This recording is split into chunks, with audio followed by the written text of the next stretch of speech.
আমরা কি কি দেখলাম যে ইসিজিতে যে গ্রাফ থাকে সেই গ্রাফে এখানে আমরা একটা দুটো তিনটে চারটে পাঁচটা কিন্তু ওয়েভ পাচ্ছি। পি ওয়েভ, কিউ ওয়েভ, আর ওয়েভ, এস ওয়েভ এবং টি ওয়েভ।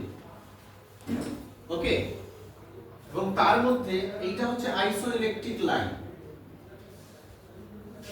এটা হচ্ছে আইসোইলেকট্রিক লাইন। আইসোইলেকট্রিক লাইনের উপরের দিকে অর্থাৎ পজিটিভ ডিফ্লেকশন যেগুলো আছে তিনটে পি আর টি, পি আর টি এগুলো হচ্ছে পজিটিভ ওয়েভ।